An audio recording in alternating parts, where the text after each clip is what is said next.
What's up, Space Pirates? This is your captain, the ever-charming Dr. Disaster, and it may surprise you to learn that actually there are still sane people that work in the gaming industry, or at the very least, there's one person who has the sanity and balls to push back against the woke infestation happening in games. Totally and completely badass. This is the Twitter account of Thomas Mahler. Hopefully I'm pronouncing that correctly, but anyhow, he's the game director for Ori and the Blind Forest and Ori and the Will of the Wisps. And Mr. Mahler recently called out one of these terminally online woke schmucks who like to strawman everything that gamers say in order to justify their hatred of us. In the nicest way possible, he called them out, and now the game journalist class is attacking him. Welcome to real life. How dare you, you insolent peasant! Nobody talks to me that way! Nobody!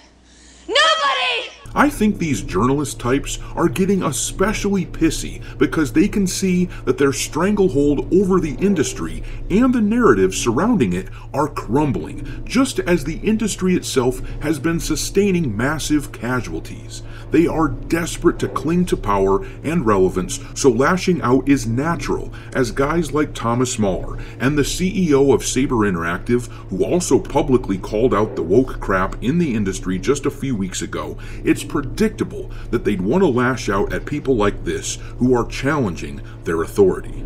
I hate you! I know.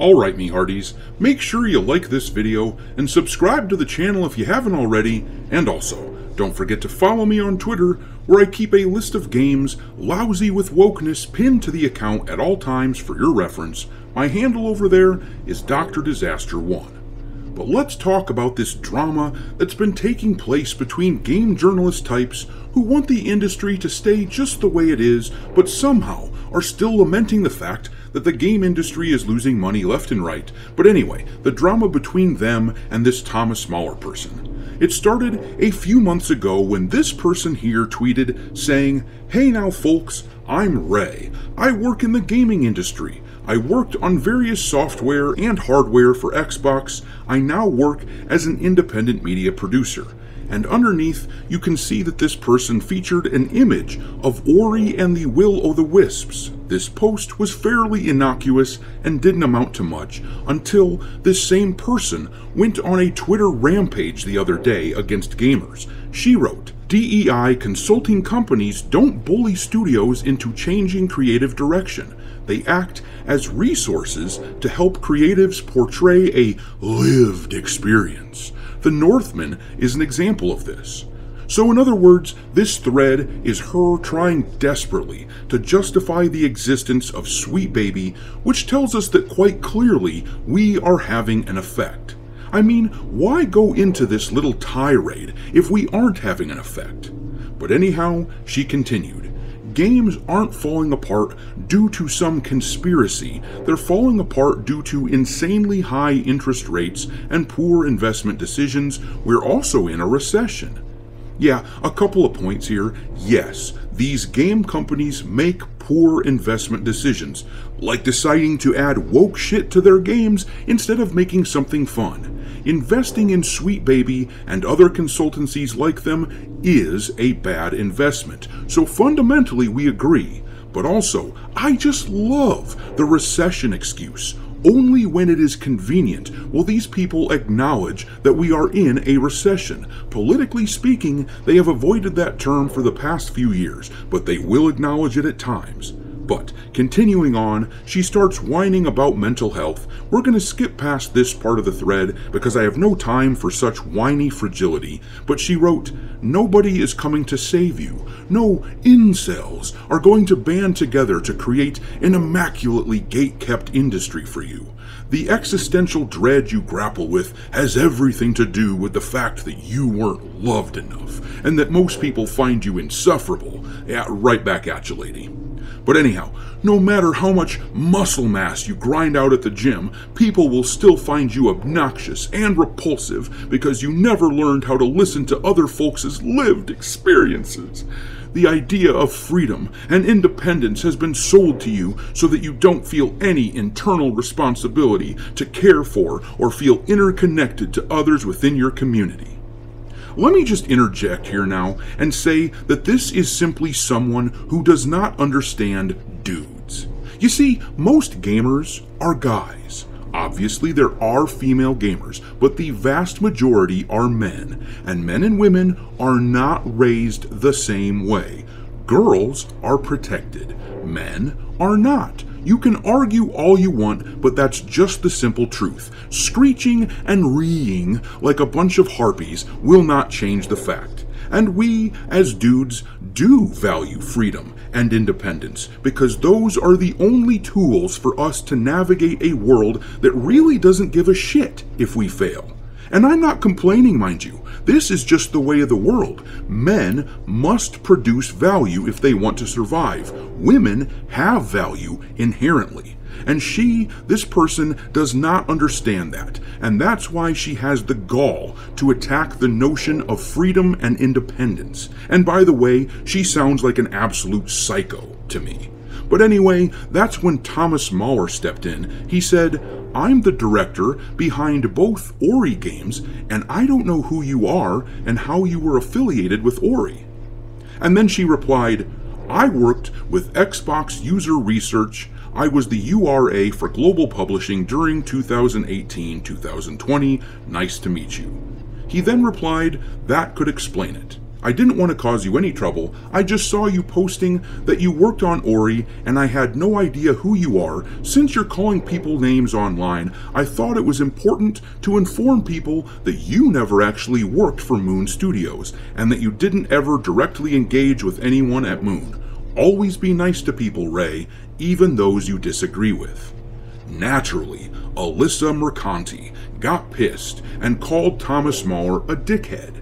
And he said he doesn't know who she is. She then showed an excerpt from an article where journalists attacked Moon Studios for being sexist a few years ago. It sounds to me like the company just doesn't put up with progressive, ideological BS, taking a priority over their games, but anyway, here's the headline of that article, which she tweeted after, and this is how Thomas Mahler responded. His tweet is too long to fit onto the screen, so we'll just have footage of Ori and the Blind Forest playing in the background as I read it. But he wrote, "Hey Alyssa, you're apparently a journalist from Kotaku, so I'm guessing you haven't worked in actual game development yet. Let me try to explain the thing you posted about, which I'm guessing was from that hit piece from a few years back. Yes, I'm guilty of what's stated in that image, and that's okay, because this is the normal creative process. We brought lots of veterans into Moon because generally great people want to get the opportunity to work on great projects, and that's our goal at Moon. We always set out to create the kind of games we'd love to play ourselves that fill some hole in the market because for some reason these holes haven't been filled yet. And so we're all incredibly passionate about what we do. With great talent comes lots of enthusiasm and passion, which absolutely leads to arguments because ultimately everyone is working hard on getting their vision into the game. But also, everyone at Moon understands that we're working together as a team, so the point of these arguments is then to try to convince each other why this or that solution would be the best thing for the game we're making, and the best solution ought to win. Most of the times, the beauty behind these arguments is that everybody gets a chance to contribute, and more often than not, the actual solution will be one that ultimately everybody contributed to, because we're dealing with very complex issues all the time, and complex problems often also need complex solutions. It is often a chaotic process, but it's controlled chaos. And yes, absolutely every now and then I have to put my foot down and set the direction because I'm the game director, and ultimately it's my responsibility to ensure that everyone knows where things are heading and that decisions get made. And yes, it has also happened that I agreed to a certain decision, playtested some more, and changed the direction after. Again, to me, this is a normal part of the process since things get clearer and clearer the more stuff gets implemented, and the more we play and test. To me, all this is just how creative work happens. It can be painful, but my job, like any good director, is to understand what's going on and make sure the right decisions get made, even if some work might get rendered useless in the process. A few years back, we hired some folks that didn't really fit our culture, so we had to part ways with them, and then this article happened. Wasn't a great feeling to see some ex-Moon folks talk badly behind our backs, but ultimately, it just made it clear these folks shouldn't have worked at Moon in the first place, and I hope they're happier now wherever they landed. And that's where the tweet ended. But clearly, this guy is a treasure and deserves our support. He is currently working on a game called No Rest for the Wicked. I recommend that we all keep an eye on it. But I'm going to leave it there. Drop some mockery of the fragile little game journos in the comment section below, and we will talk there. Thanks for watching, me hearties. If you haven't already, your captain is inviting you to subscribe to the channel and become a part of the crew. Life as a space pirate may not be glamorous, but there's always plenty of booty.